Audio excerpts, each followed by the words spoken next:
ಯುಗದ ಕವಿ, ಜಗದ ಕವಿ, ರಾಷ್ಟ್ರಕವಿ ಕುವೆಂಪುರವರು ಸಾಹಿತ್ಯ ಲೋಕದಲ್ಲಿ ಕತೆ ಕವನ ಕಾದಂಬರಿಗಳ ಮಳೆ ಸುರಿಸಿದವರು. ಆ ವಿಶ್ವ ಮಾನವನನ್ನ ಜಗತ್ತಿಗೆ ಕೊಟ್ಟಿದ್ದು ಕುಪ್ಪಳ್ಳಿ ಎಂಬ ಊರು. ಸುರಿಯೋ ಮಳೆಯಲ್ಲೇ ಆ ಊರನ್ನ ತಲುಪಿ ನಿಂತಿದ್ದೆ.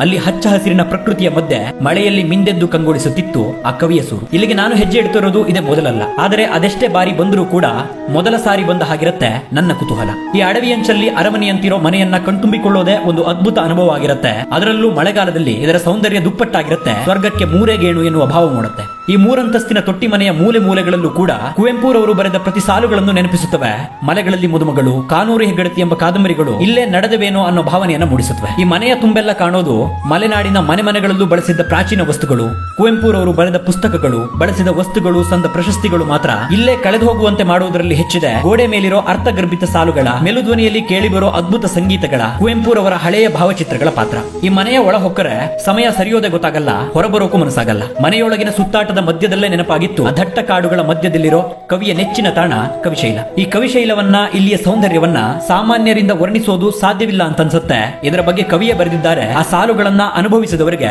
ಅದರ ಅರ್ಥವಾಗುತ್ತೆ. ಓ ಕವಿಶೈಲ, ನಿನ್ನ ಸಂಪದವೇನಿನಿತು ಬನ್ನಿ ಸರಳವು ಕವನದಲ್ಲಿ, ಬೆಳಗಿನಲ್ಲಿ, ಬೈಗಿನಲ್ಲಿ, ಮಾಗಿಯಲ್ಲಿ, ಚೈತ್ರದಲ್ಲಿ, ಮಳೆಯಲ್ಲಿ, ಮಂಜಿನಲ್ಲಿ, ಹಗಲಿನಲ್ಲಿ, ರಾತ್ರಿಯಲ್ಲಿ, ದೃಶ್ಯ ವೈವಿಧ್ಯಮಂ ರಚಿಸಿ ಭುವನದಲ್ಲಿ ಸ್ವರ್ಗವಾಗಿ ನನಗೆ.